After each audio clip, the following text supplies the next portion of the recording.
Так, дорогие товарищи, начинаем второе занятие школы молодого коммуниста Якутского горкома КПРФ по теме «Устав Коммунистической партии Российской Федерации». На первом занятии мы с вами выяснили, что такое устав, когда он был принят, каковы его основные цели и задачи. Также второй программный документ – это программа партии. О ней мы будем говорить в следующих занятиях. И мы разобрали первую тему – основные цели, задачи и принципы деятельности КПРФ, права и обязанности партии в целом. Так, сегодня мы с вами рассмотрим второй и третий раздел, который называется, второй раздел – членство в партии, права и обязанности членов КПРФ. И третий раздел – структура, руководящие и контрольные органы КПРФ. И на этом сегодня закончим. Так, я вам говорил в прошлый раз, что устав партии появился в 1903 году на втором съезде РСДРП. И устав, по уставу тогда еще РСДРП возник спор и вообще дискуссия на этом втором съезде. И появилось два течения – большевиков и меньшевиков. А последний устав у нас был принят в 1993 году, то есть спустя 90 лет после первого устава. И при этом до 2017 года в него вносились поправки и изменения. Сейчас мы работаем по уставу 2017 года. Переходим, ко второму разделу. Он называется «Членство в партии. Права и обязанности членов КПРФ». Как раз вокруг этого вопроса возник спор на втором съезде РСДРП. Итак, членство в КПРФ является добровольным, индивидуальным и не ущемляет прав и свобод граждан Российской Федерации. Первый пункт такой. Это добровольное и индивидуальное действие. Так, второй пункт. Членом КПРФ может быть дееспособный гражданин Российской Федерации, достигший 18 лет, признающий и выполняющий программу и устав КПРФ, состоящий на учете и участвующий в работе одного из первичных партийных отделений, а также регулярно уплачивающий членские взносы. Это такая основная формулировка, кто может быть членом партии. Далее, пункт 3. Все члены КПРФ обладают равными правами. Сейчас перечислю, прав этих достаточно много. Мы по ним пройдемся. Первое. Свободно выражать свое мнение, обсуждать любые вопросы деятельности партии. Второе. Участвовать в выработке решений партии. Третье. Избирать и быть избранным в руководящие и контрольно-ревизионные органы партии, а также в органы ее структурных подразделений. Четвертое. Пользоваться защитой и поддержкой партии. Пятое. Получать поощрение за свою работу в партии. Шестое. Участвовать в работе партийного органа при обсуждении вопросов, затрагивающих интересы соответствующего члена КПРФ. Если у вас по вашему вопросу что-то возникает, так, вы можете принять участие в работе любого партийного органа, который обсуждает ваш вопрос. Так, седьмое. Критиковать любой партийный орган и любого члена КПРФ. Такое право имеет коммунист. Восьмое. Регулярно получать информацию о деятельности КПРФ, ее структурных подразделений и выборных органов и давать оценку их работе. Девятое. Обращаться с заявлениями и предложениями в любой партийный орган. Десятое. Обжаловать решения и действия выборных партийных органов в порядке, предусмотренном настоящим уставом. 11. Участвовать, в том числе являться членами или участниками в работе общественных объединений, за исключением политических партий, деятельность которых не входит в противоречие с программными и уставными целями КПРФ. Тут, чтобы немножко разъяснить, Конечно, люди участвуют у нас не только в партиях, но и в различных общественных организациях, так, которые либо являются, значит, сторонниками, союзниками партии, либо просто являются, как говорится, общегражданскими какими-то организациями. Ну, самое главное, чтобы эти организации, значит, не противостояли нашей партии. Вот в такие организации, в таких участвовать нельзя. Так, 12-е. Поддерживать партию материальными средствами. 13-е. Участвовать в официально объявленных ЦК КПРФ партийных дискуссиях. Так, 14-е. В соответствии с федеральным законодательством и уставом партии временно приостанавливать членство в партии, в КПРФ. И, наконец, 15-е. Беспрепятственно выходить из партии. Ну, в случае несогласия и так далее.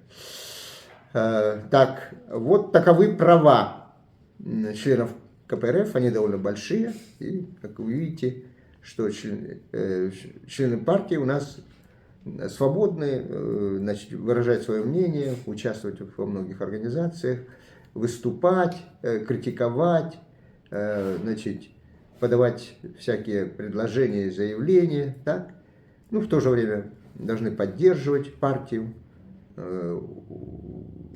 участвовать в работе, ну, вот первичного или какого-то выборного органа, да, а также участвовать, да, ну и иметь еще такие моменты, что вот если вас избирают в общественную палату, допустим, там, или вы становитесь, значит, каким-то государственным деятелем, работаете в государственных структурах, вы обязаны, ну, по законодательству приостановить свое членство.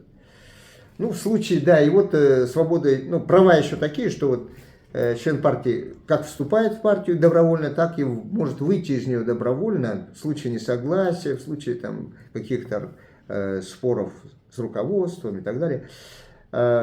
Ну, это будет ниже рассмотрено, вот ниже, более подробно, как люди исключаются или выходят из партии.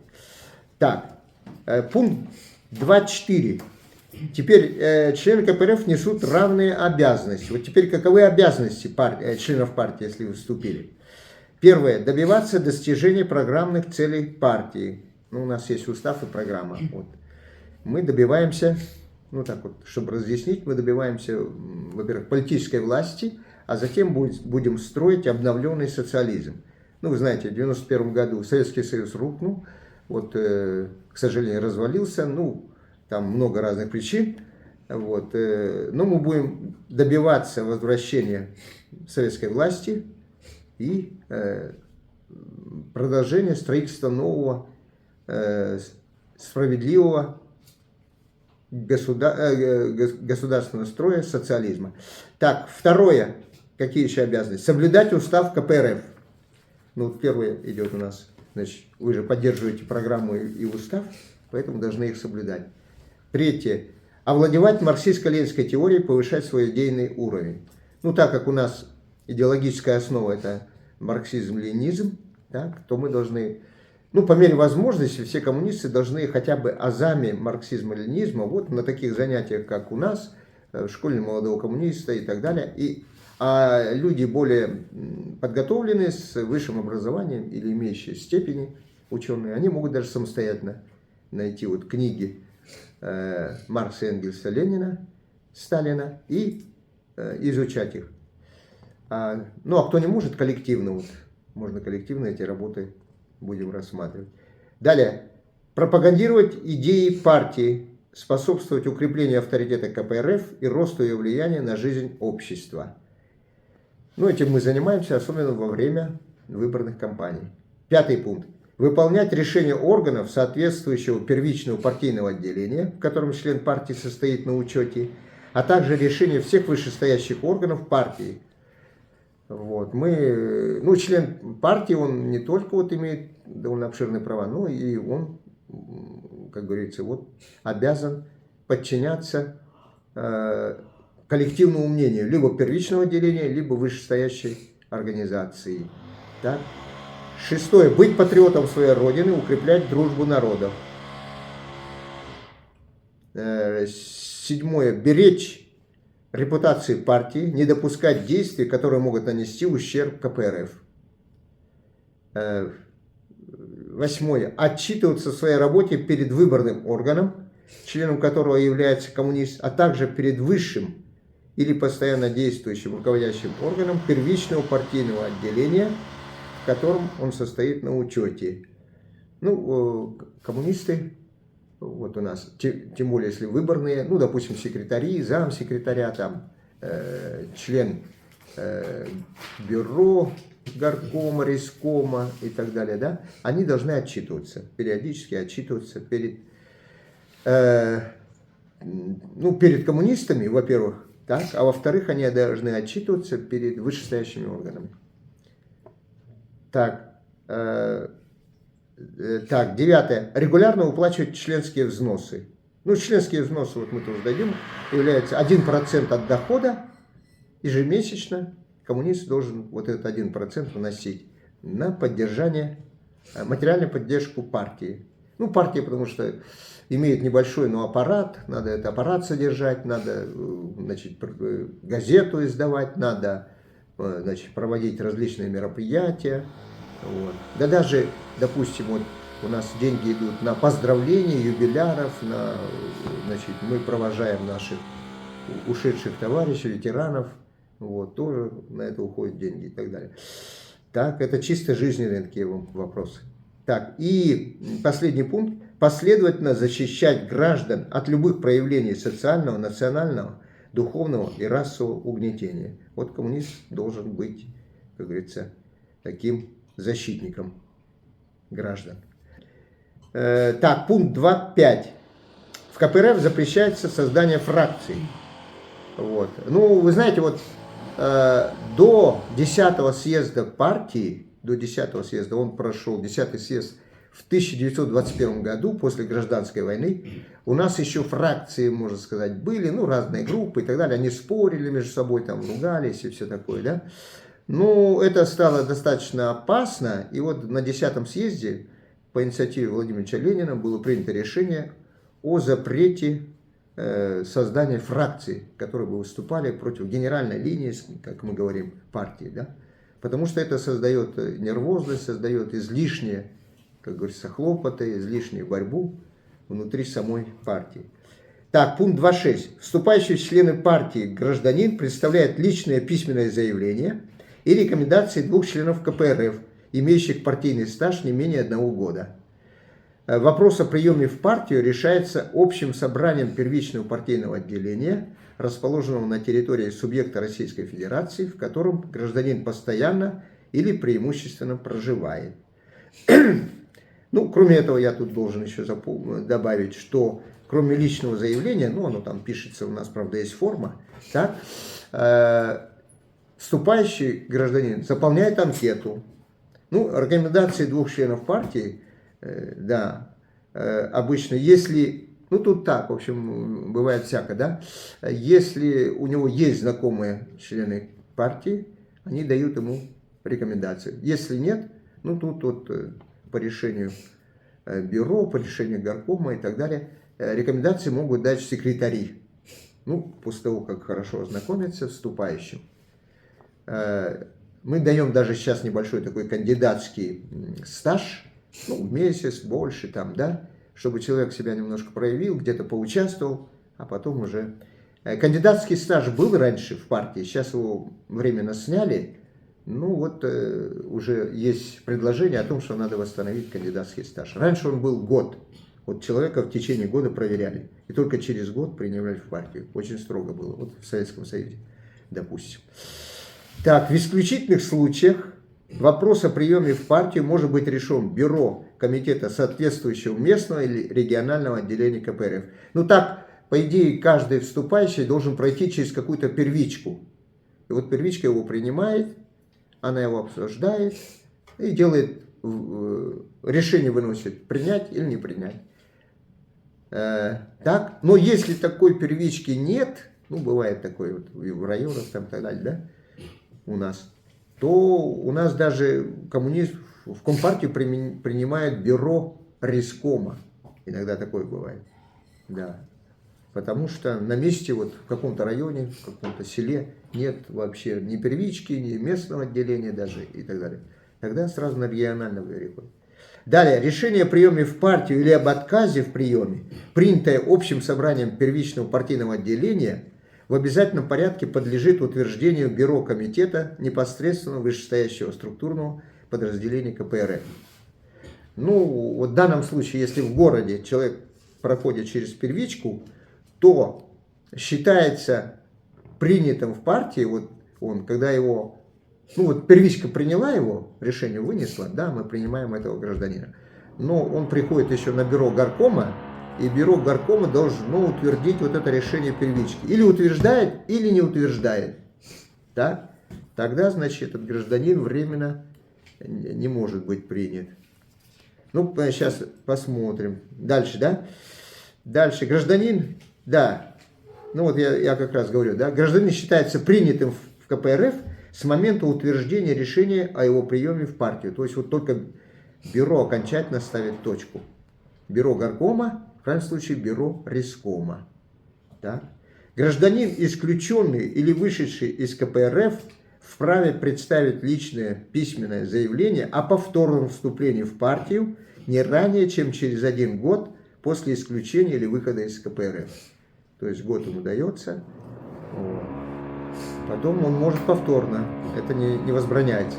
Так, пункт 2.7. Членство в КПРФ удостоверяется партийным билетом единого образца, утвержденного ЦК КПРФ. Ну, эту книжку я вот могу показать, но вы ее знаете, кто у нас молодые коммунисты же в основном сейчас слушают. Вы ее знаете, такая красная книжица, она, в общем-то, по-моему, давно имеет такой формат и так далее. Там единственное вот у нас предложение, когда-то в СССР в этом партбилете на развороте был, значит, портрет Ленина, и под ним были слова «Партия-честь, ум и совесть нашей эпохи». Сейчас вот эту фразу почему-то ленинскую сняли временно, но мы вот, наши люди настаивают на этом. Так, далее идем. Значит, пункт 2.8. Членство в партии приостанавливается на период выполнения членом КПРФ государственных или иных обязанностей, для исполнения которых федеральным законодательством не допускается пребывание в политических партиях. Ну, я говорю, это вот, когда люди попадают на государственную службу или еще куда-то, вот общественная палата, но она тоже считается таким, государственным органом, да? Вот у нас люди приостанавливают. Решение о приостановлении и возобновлении членства в партии принимается общим собранием первичного отделения, в котором коммунист состоит на учете, или иными органами, указанными в пункте 2.6 Устава партии, на основании личного письменного заявления. При возобновлении членства в партии, ну, допустим, он отработал свой срок там в общественной палате, вернулся, да, вот, при возобновлении членства в партии коммунисту сохраняется непрерывный партийный стаж. Вот он там сколько, год, 2, 3 отработал, но все равно считается, что он был в партии. Так. Приостановление членства в КПРФ по другим основаниям не допускается. Вот только если какие-то государственные или иные должности он занимает. Так. По закону, то, что по закону проходит. Порядок восстановления членства в КПРФ гражданами Российской Федерации, состоявшими в рядах КПСС, определяется президиум ЦК КПРФ. Ну, имеется в виду, знаете что? У нас вот сейчас уже этого не стало, а вот первые 15, где-то 10-15 лет вот вступали в партию или восстанавливали членство в партии бывшие члены КПСС. Ну, они не сразу вступили там, допустим, после 91-го. Некоторые думали, потом, наконец, решили в КПРФ вступить. Но мы их принимаем, но у них вычитается вот этот период с 91-го года, допустим, и там до 2010-го, пока не думали, вот этот стаж убирается. А прежний стаж сохраняется, вот советский, этот убирается, и вот дальше они продолжают. Их принимаем. Ну, об этом было в свое время вот сказано президиум ЦК КПРФ. Вот. Ну, отдельные случаи, если президиум сам рассматривает, это другое дело. Так, пункт 2.9. В качестве морального и материального поощрения членов КПРФ могут применяться благодарность, награждение почетными грамотами, дипломами, памятными и почетными знаками, юбилейными медалями, партийными орденами, ценными подарками, а также денежные премии могут выдаваться.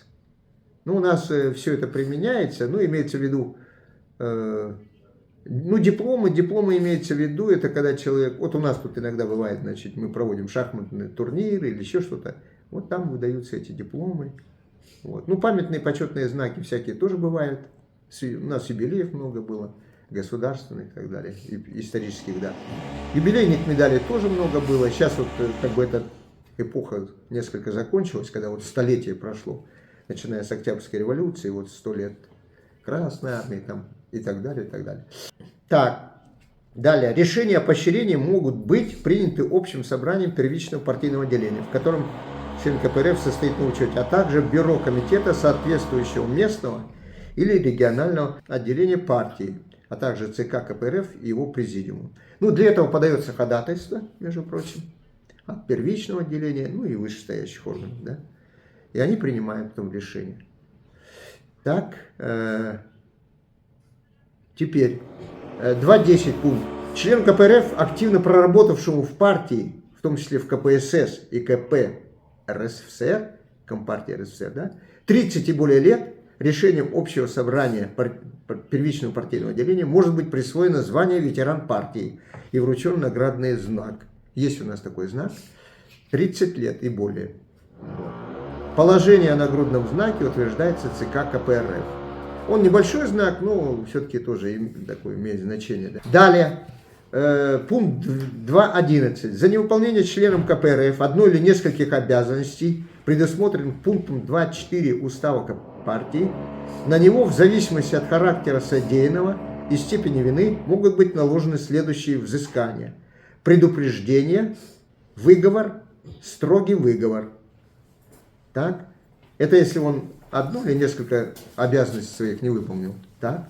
Теперь, в отношении члена партии, наделенного руководящими полномочиями или входящего в состав выборного органа, может быть применено взыскание в виде отстранения от руководящих полномочий или исключения из состава выборного органа.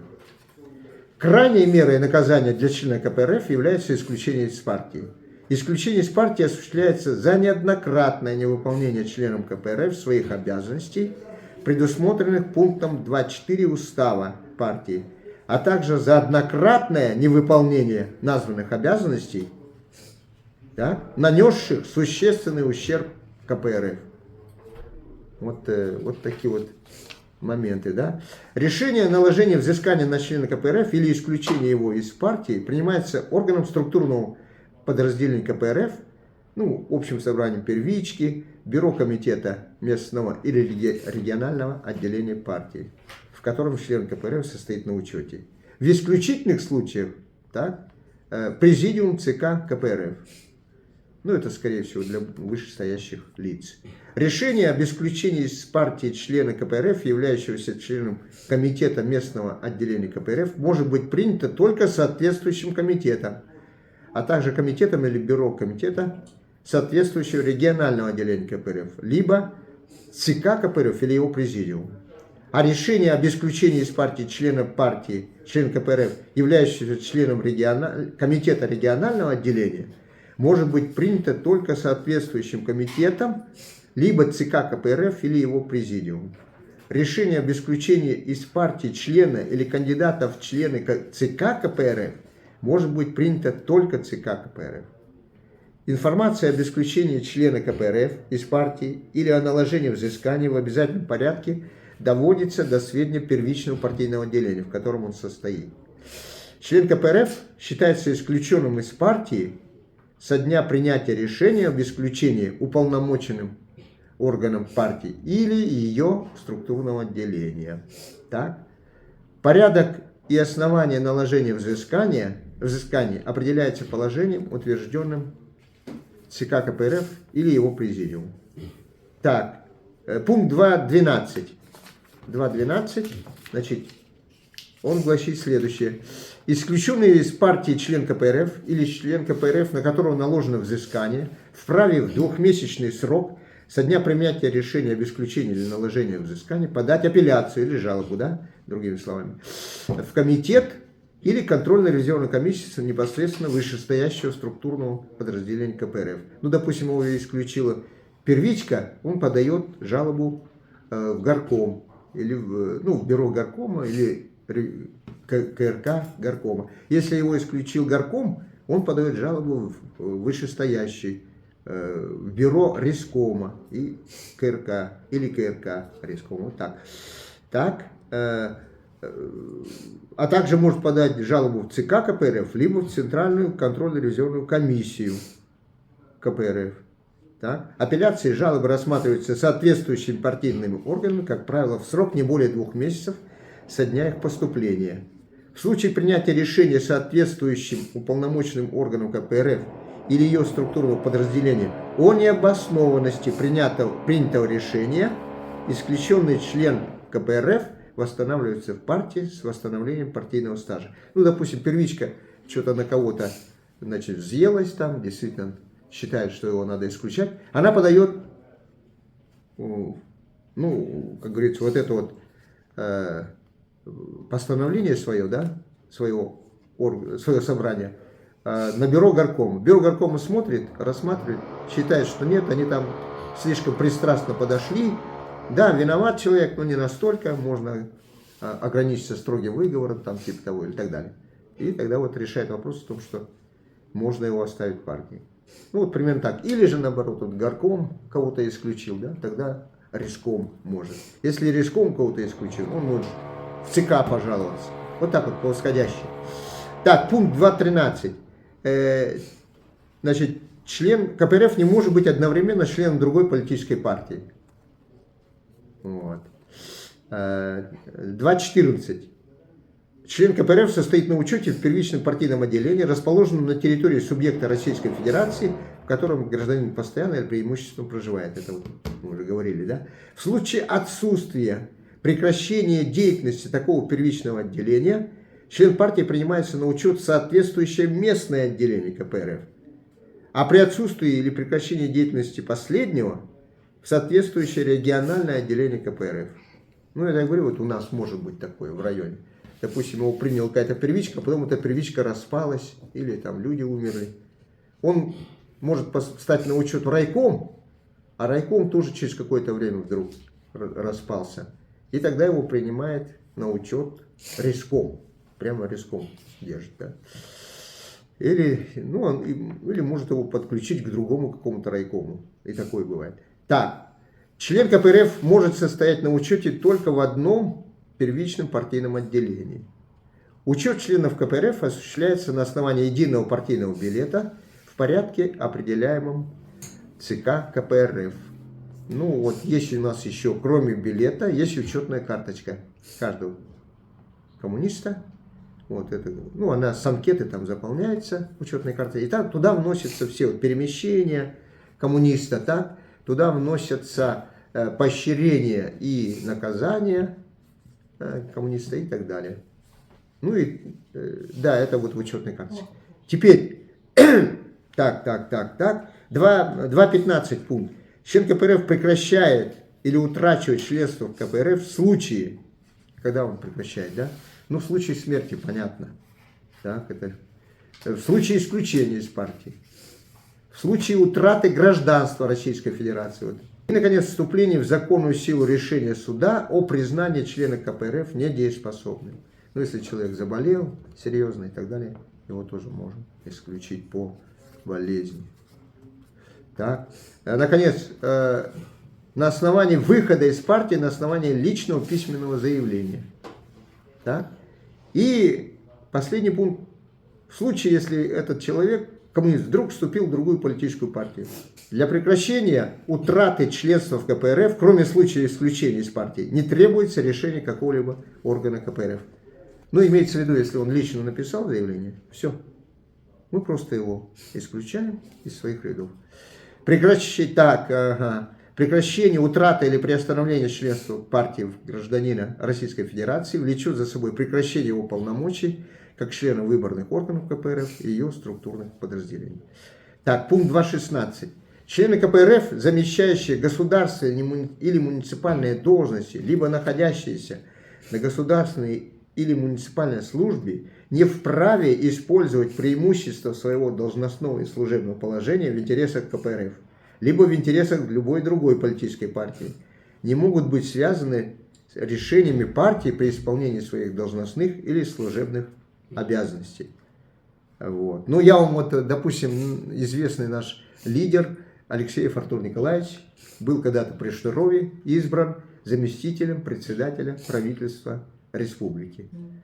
Он получил разрешение Рескома, Реском ему разрешил, так, и он пошел работать, при этом, конечно, там он должен государственные интересы исполнять, да, а он не руководствуется, вот если, допустим, сейчас до депутатов дойдем, депутатов партия контролирует и направляет, а вот член правительства, допустим, нет, на него давить не можем, и он не может там свое положение использовать в пользу партии. Ну, формально так, ну, иногда всяк бывает, да, вот, но формально вот так они не должны. Должны исполнять свои служебные и должностные обязанности, исходя из законодательных и других правил. Так, члены партии, избранные депутатами Государственной Думы Федерального собрания Российской Федерации, законодательных или представительных органов государственной власти субъектов Российской Федерации, представительных органов муниципальных образований или входящие в составы фракций КПРФ соответствующих законодательных представительных органов, обязаны руководствоваться в своей работе решениями партии и ее руководящих органов и осуществлять свою депутатскую деятельность на основе устава и программы КПРФ. Вот я являюсь тоже депутатом Илтумена, да, нас 4 человека там, или вот 2 депутата у нас в городской думе. Вот депутаты, они должны, как говорится, быть, они должны выполнять решения горкома, рескома соответствующего, да, которые выносят по отношению работы депутатов. Вот, допустим, им говорят, депутаты, вы должны выступить с таким-то предложением, поддержать детей войны там, или еще что-нибудь. И мы обязаны на пленарном заседании или на комитете где-то выступить и сказать, вот так и так. У нас наша партия предлагает вынести на повестку дня и, как в качестве законопроекта, закон о детях войны. Вот это то, что касается, друзья, пункта, раздела 2 о членстве в партии, правах и обязанностях членов КПРФ. Ну и вот небольшой 3-й раздел, сейчас мы еще успеем пройтись, да? И на этом сегодня закончим. 3-й раздел называется «Структура, руководящие и контрольные органы КПРФ». Общая такая картина. В структуру КПРФ входят первичные отделения, местные отделения, местным отделением относятся к горкому, райкому и так далее, да? Вот. И региональные отделения, являющиеся структурными подразделениями партии. Да? Структурные подразделения партии действуют на основании единого устава КПРФ. Пункт 3.2, да? 3.3. Первичные отделения КПРФ создаются и действуют по территориальному признаку и входят в состав соответствующих местных отделений КПРФ партии. В исключительных случаях при отсутствии местных отделений или исходя из особенностей административно-территориального деления субъекта Российской Федерации, первичные отделения могут входить в состав соответствующего регионального отделения КПРФ непосредственно. Я тоже вам говорил. Так. Во-первых, этот пункт тут. Раньше мы и в Советском Союзе у нас первички строились по профессиональному принципу. Потому что они были на всех заводах, во всех организациях и так далее. Так? А сейчас запрещает законодательство это буржуазное, постсоветское, она говорит, что все политические партии должны создавать отделения только по месту жительства. Запрещает сейчас на всяких производственных, общественных организациях создавать первички. Вот таким образом. Так? И соответствующее, я вам там говорил, если первичка не имеет местного райкома нет, то они сразу подчиняются напрямую. Есть у нас такие, между прочим. Вот есть очень мало в некоторых районах коммунистов, и они напрямую подчиняются райискому нашему.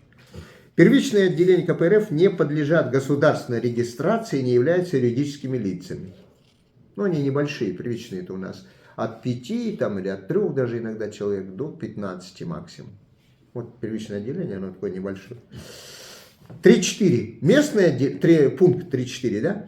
Местное отделение КПРФ создается и действует, как правило, на территории соответствующего органа местного самоуправления, муниципального образования, субъекта Российской Федерации, с учетом особенностей его административно-территориального деления. Это район, город, ну, поселок, может быть, даже.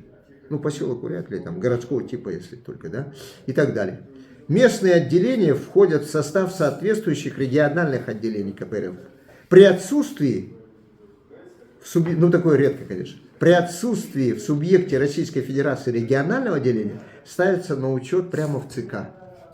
Местное отделение. Но я такого не знаю, не слышал пока. А у нас региональное отделение, по-моему, везде есть. Теперь, особенности функционирования городских и входящих в них районных отделений. То есть город, если большой, мегаполис, то у него есть горком, а он еще делится на отдельные, как говорится, там, это самое, на отдельные округа там, и так далее, да, и там тоже вот свои. Ага. А также иных, вот, особенности функционирования таких городских и входящих в их состав районных отделений КПРФ, а также иных формирований партии регулируется соответствующими положениями, утвержденными ЦК КПРФ или его президиумом. Ну, не знаю, это, скорее всего, для крупных городов там что-то оговаривается, так, для мегаполисов. Местное отделение КПРФ подлежит государственной регистрации только в случае принятия соответствующего решения ЦК КПРФ или его президиума. То есть, если местное отделение есть, а регионального нет, то тогда местное становится юридическим лицом. Получают деньги там и начинают с ними работать. А если есть региональное, то местное отделение тоже не может быть юридическим лицом. Ну и местное отделение, они, конечно, всякие бывают. Вот у нас в городе где-то было когда-то около 400, сейчас около 300 коммунистов. Так. А в районах некоторые райкомы очень маленькие. Очень маленькие. Так, пункт 3.5. Региональные отделения КПРФ в соответствии с федеральным законом о политических партиях создается и действует на территории соответствующего субъекта Российской Федерации. Региональные отделения подлежат государственной регистрации в установленном законом порядке и приобретают право юридического лица с момента такой регистрации. В субъекте Российской Федерации, в состав которого входит автономный округ или автономные округа, может быть создано единое региональное отделение КПРФ. Если в субъекте Российской Федерации, в состав которого входят автономные округа, создано единое региональное отделение КПРФ, окружное отделение партии считается местным отделением, входящим в состав соответствующего областного, краевого отделения КПРФ. Но это вот касается чисто, значит, если есть такие автономные округа, ну, допустим, у нас тоже есть Ивано-Батантайский там и так далее, вот, да, отдельные как бы национальные округа, вот. Но они входят как райкомы, Так, пункт 3.6. Высшим руководящим органом партии является съезд КПРФ. Постоянно действующим руководящим органом партии является Центральный комитет КПРФ. Ну, съезды собираются раз в 4 года. А ЦК все-таки работает более-менее постоянно. Нет, вообще постоянно работает. Тоже в период между заседаниями Центрального комитета КПРФ, то есть ЦК тоже вообще-то собирается 4 раза в год. Пленум проводит, да, по уставу. А вот между этими пленумами постоянно действующим руководящим органом партии является президиум ЦК КПРФ. Центральными органами партии являются, значит, таким образом, Центральный комитет КПРФ, президиум ЦК КПРФ и секретариат ЦК КПРФ. Вот. Ну, секретариат, то есть там у нас есть, ну, Зюганов, он у нас председатель партии, ну и, можно сказать, там, генеральный секретарь, да? И еще есть человека 4 или 5, по-моему. Еще 5 секретарей по разным направлениям работы. 5. По-моему, 5. Может больше, точно не скажу. Так, центральными контрольными органами партии являются Центральная контрольно-ревизионная комиссия КПРФ и ее президиум. Вот так. Так, пункт 3.7. Высшим руководящим органом структурного подразделения КПРФ является конференция или общее собрание. Ну вот имеется в виду, это райкомы и горкомы, да? Или райкомы. Постоянно действующим руководящим органом местного и регионального отделения КПРФ является комитет. Ну вот комитет или республиканский комитет, или городской комитет, там, или районный. В период между заседаниями комитета местного или регионального отделения постоянно действующими руководящими органами структурного подразделения партии является бюро комитета, соответствующего местного или регионального отделения. В первичном партийном отделении постоянно действующим руководящим органом является бюро, если это большое отделение, человек 15, да, у них бюро может быть. А в случае отсутствия бюро, значит, таким руководящим органом является секретарь первички и его заместитель или заместители. Вот. Теперь контрольным органом структурного подразделения КПРФ является контрольно-ревизионная комиссия. В первичном отделении при отсутствии контрольно-ревизионной комиссии функции контрольного органа выполняет общее собрание первички. Пункт 3.8. Все первичные и местные отделения КПРФ ставятся на учет в комитете непосредственно вышестоящего структурного подразделения. Так? То есть в региональном. А региональные отделения КПРФ, а также местные отделения, созданные в субъекте Российской Федерации, где отсутствует региональное отделение КПРФ, ставятся на учет ЦК КПРФ. При выборах партийных органов соблюдается принцип обновления их состава и ротация кадров. Ну, ротация руководства, извиняюсь. Ротация руководства. Для обеспечения действенности и систематичности в работе постоянно действующих руководящих органов, помимо их членов, на заседаниях, соответственно, съезда КПРФ или высшего руководящего органа структурного подразделения КПРФ могут избираться кандидаты в члены соответствующего постоянно действующего руководящего органа. Ну, объясняю. Значит, смотрите, для всей партии съезд, главный руководящий орган, да, или вот. Для регионального отделения конференция, для горкома, райкома и так далее тоже конференция. Вот. А для первички собрание. Вот это вот для них высший орган, так, является. Но если вот тут, и тут сказано, что, значит, вот на этих конференциях, на съездах и так далее избирается комитет, центральный комитет, республиканский комитет, городской комитет, районный и так далее. И к ним еще, ну, в качестве резерва, что ли, избираются кандидаты, несколько человек. Ну, мало ли, человек может выбыть там из основного состава. Тогда из кандидатов кого-то выводят, значит, переводят в основной состав того или иного комитета. Так, пункт 3.9. По решению постоянно действующих руководящих органов структурных подразделений КПРФ или ЦК КПРФ, при этих органах могут создаваться консультативные советы из числа наиболее опытных, подготовленных членов КПРФ и сторонников партии. Рекомендации консультативных советов рассматриваются комитетами или бюро комитетов соответствующих структурных подразделений, либо ЦК КПРФ или его президиум в обязательном порядке. Ну, консультативные советы, ну, даже по выборам. Иногда по выборам, вот наш первый секретарь Губарев, он собирает не только коммунистов, опытных, да, как там действовать и так далее, кого выставлять, какую кандидатуру и так далее, но приглашает вот некоторых сторонников, может быть, таких известных деятелей там и так далее, ну, как правило, не из других партий, а каких-то, в общем, беспартийных там и так далее. Они приходят, помогают. Но они помогают потом и на выборах и так далее, да. Вот, ну, решение вот этих консультативных советов вот, принимается на комитете все-таки, на том или ином комитете.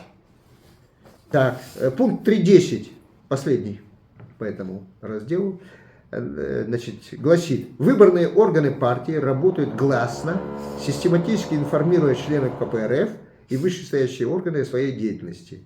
Члены выборного партийного органа имеют свободный доступ на заседания нижестоящих органов, а также право знакомиться с документами, находящимися в распоряжении соответствующего или нижестоящего органа, а также его аппарата. Выборный орган партии может поручить члену КПРФ, не являющемуся членом этого выборного партийного органа, ознакомиться с документами, находящимися в распоряжении нижестоящего партийного органа. Ну, тут немножко разъясню, да. Допустим, мы, секретари горкома, имеем право присутствовать на заседании, на собрании любого первичного отделения. Приглашают они нас или даже не приглашают. Мы можем прийти и поприсутствовать. То же самое на значит, конференциях, пленумах горкома могут присутствовать, ну, они, как правило, присутствуют, участвуют члены рескома, вот, секретари рескома и так далее, да? Они имеют право присутствовать и так далее. Вот. Теперь, ну и, соответственно, конечно, если вы член там горкома, то вы имеете право ознакомиться с документацией горкома и тем более с документацией первичек, с нижестоящих. Вышестоящих не можете, а вот соответствующего уровня и ниже можете. А реском там тоже, соответственно, у него на своем уровне они вообще, вот реском, он может в данном регионе, он может ознакомиться с документами любой первичного органа. Так? Или могут вот тот же реском или горком поручить кому-то из, поручить кому-то из членов, ну, коммунисту любому, да, который не входит в состав горкома или рескома, он может ему поручить проверить, значит, учетную карточку вот молодого человека Хабарова, Константина и так далее, да, вот. Все ли у него там в порядке.